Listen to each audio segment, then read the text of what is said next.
Pero kung bago ka pa lang sa aking channel, paki-like, share, and click the subscribe button and the notification bell para lagi kayong updated sa mga parating ko pang uploads.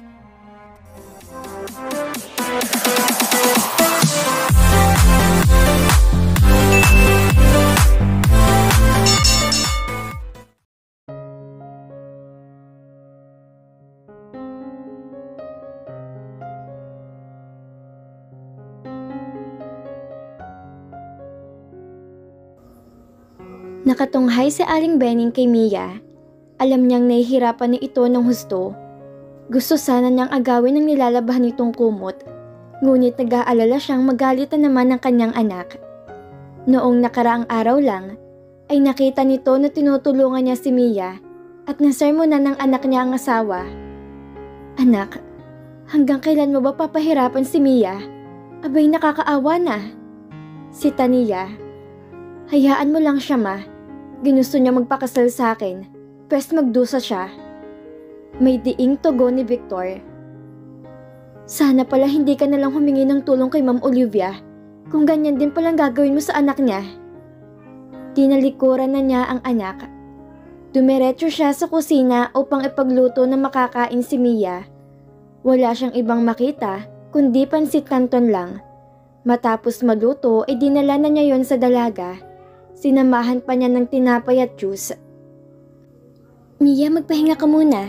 Kanina ka pang naglalaba. Kumain ka muna." Iniabot niya ang dalang pagkain dito at laking gulat niya sa nakita. "Mahabaging Diyos, anong nangyari?" Nanlalaki ang matang tanong niya.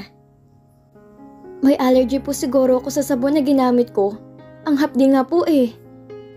Hinawakan niya ang dalawang palad ni Mia at halos maluha siya sa nakita. Sugat-sugat na ang lahat ng daliri at maging mga pulusuhan nito.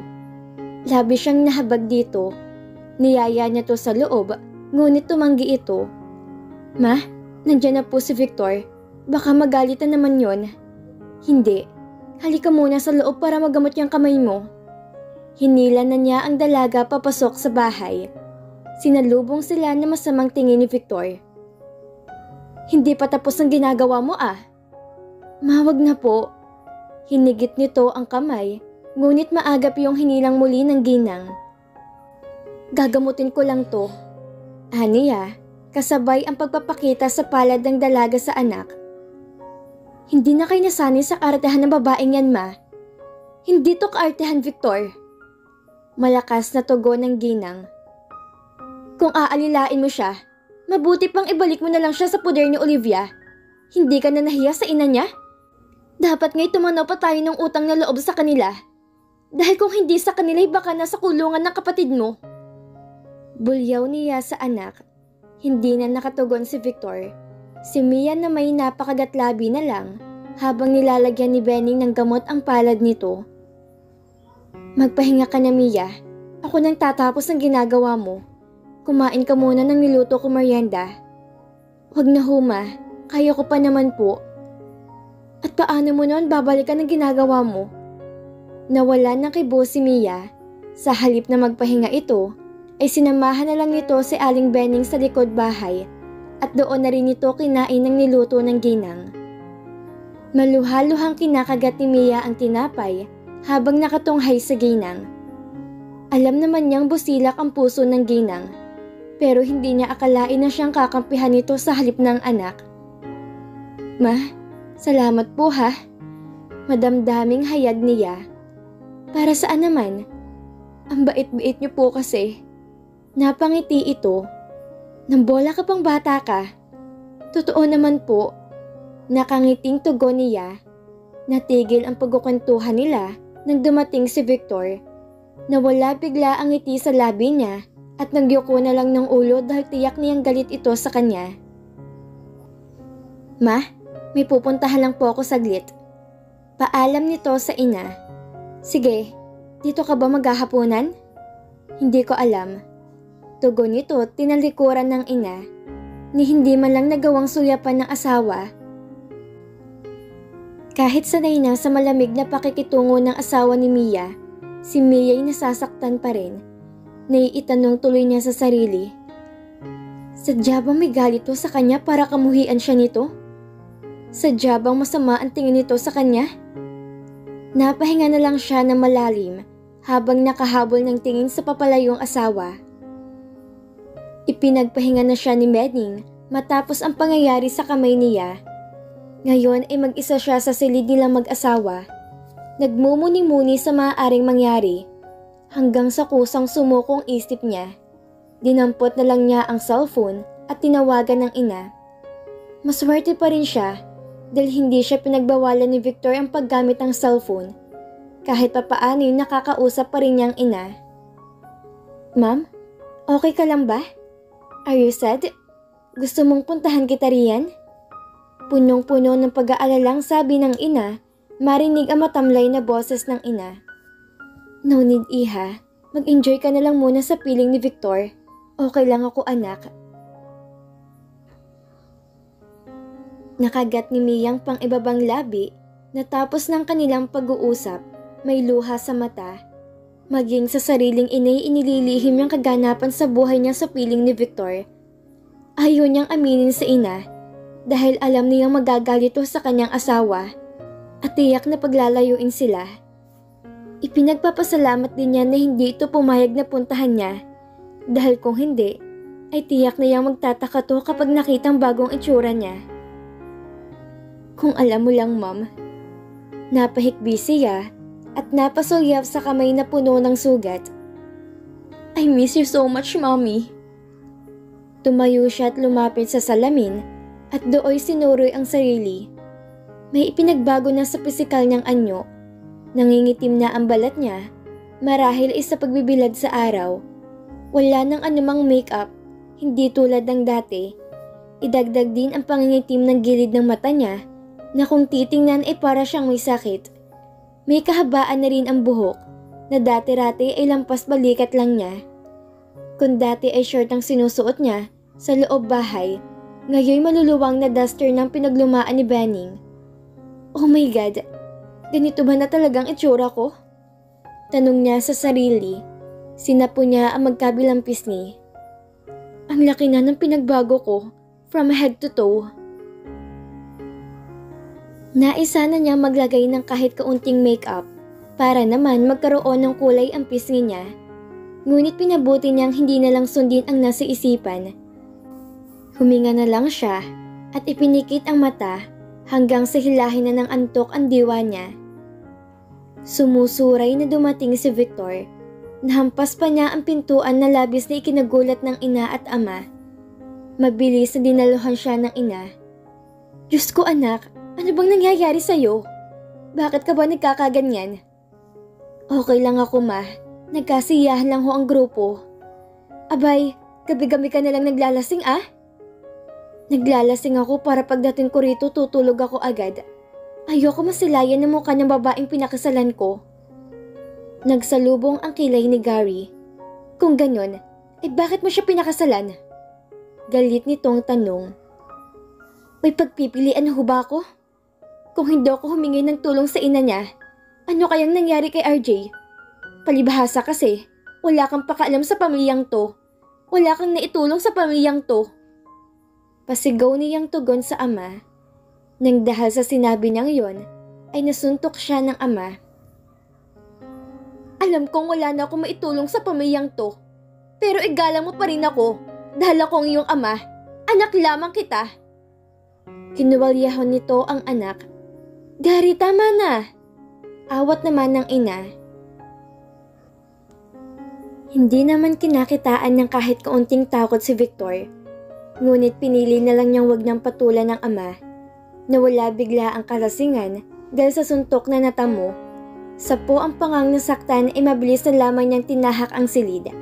At doon inaabutan niyang nahihimbing natulog si Mia. Lumapit siya rito na nasa mukha pa rin ang matinding galit. At noon lang niya to napagmasdan ng maayos. Hanggang sa mapansin ang tila lapnos itong palad. Tila may malamig na kamay ang humaplo sa kanya.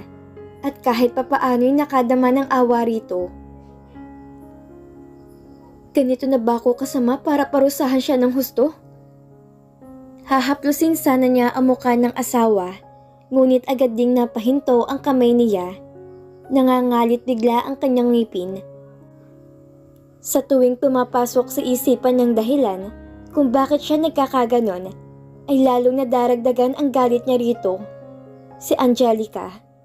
Tuluyan ang nasira ang relasyon nila dahil sa maling desisyong nagawa. Ikaw ang may kasalanan kung bakit nagalit sa akin ng pinakamamahal ko. Ikaw ang dahilan kung bakit ako nagkakaganito. Hindi dapat ako makadama ng awa sa iyo, Mia. Ito ang sinisisi niya kung bakit biglang nag-resign sa trabaho ang nobya niya at lumayo't iniwan siya.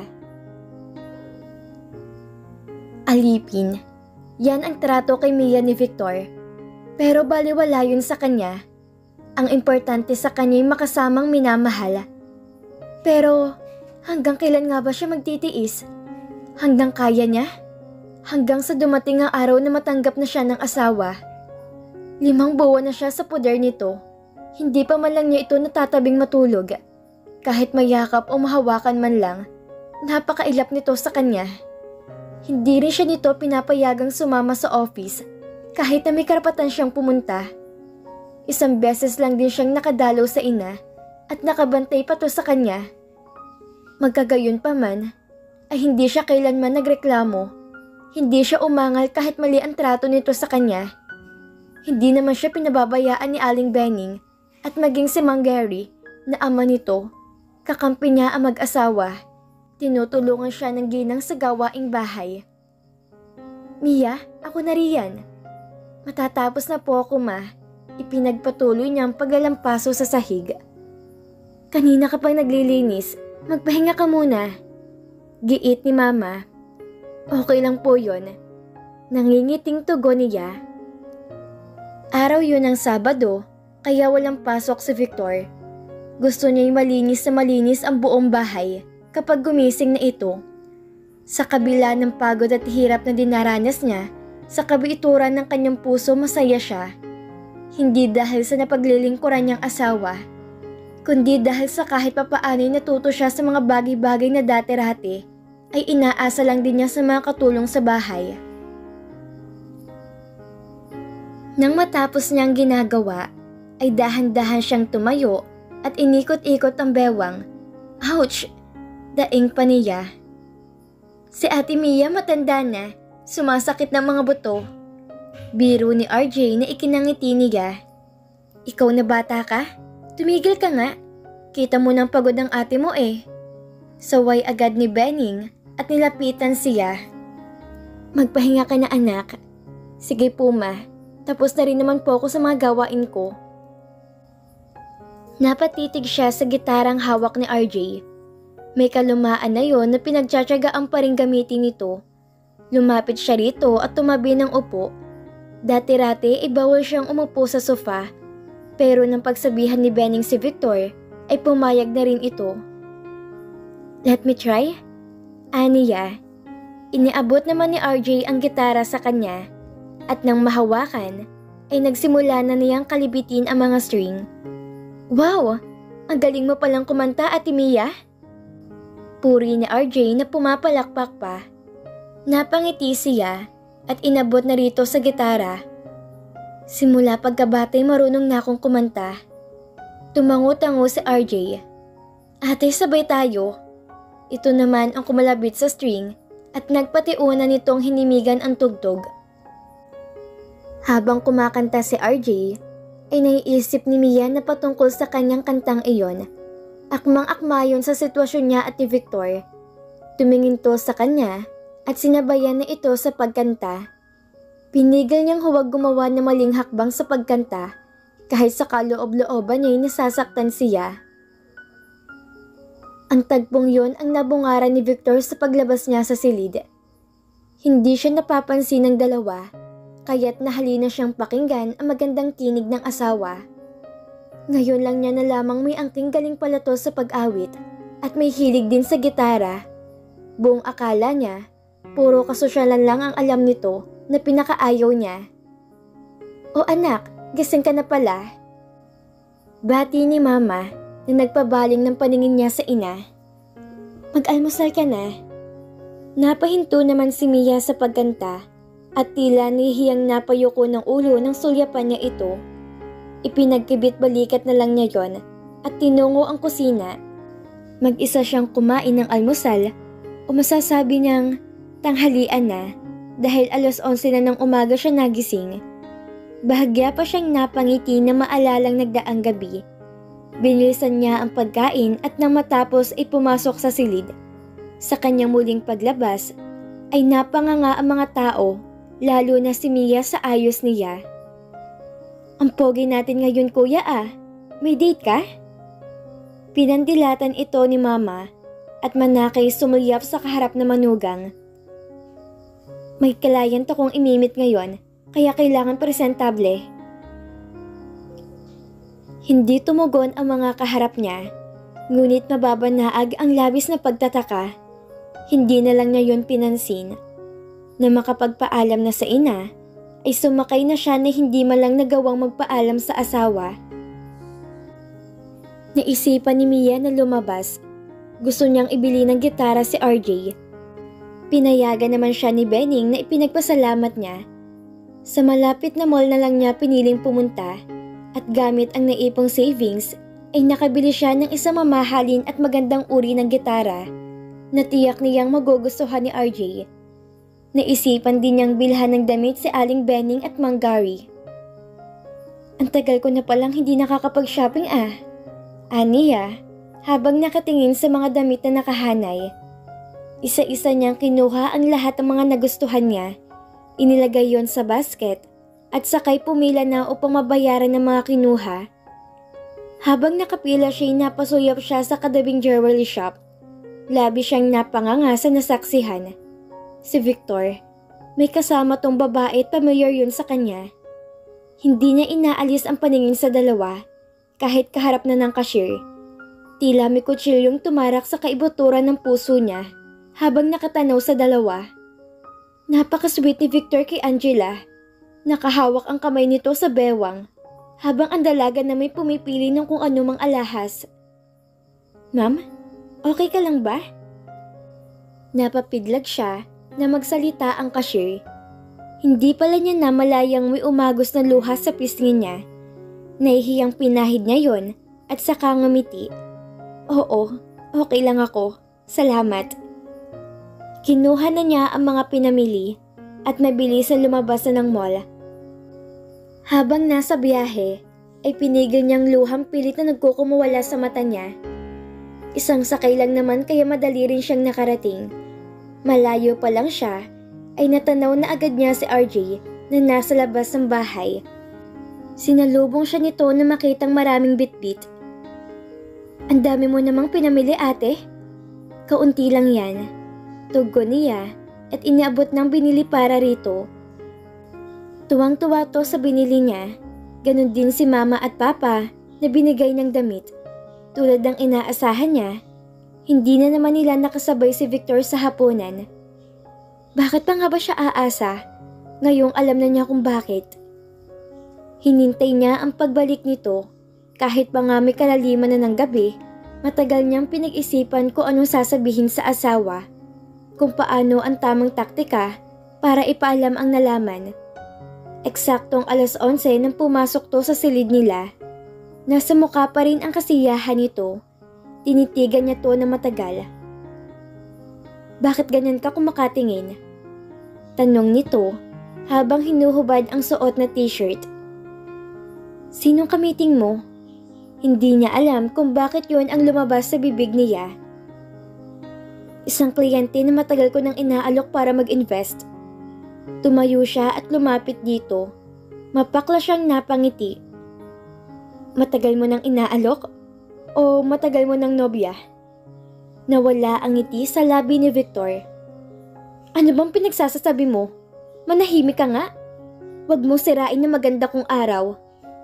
Kinuha nito ang blanket na inilatag sa sahig at pabagsak yung ibinaba. Nakita ko kayo na Angelica, kaya wag ka nang tumanggi pa. Napipilan sandali si Victor, ngunit agad ding nakahuma.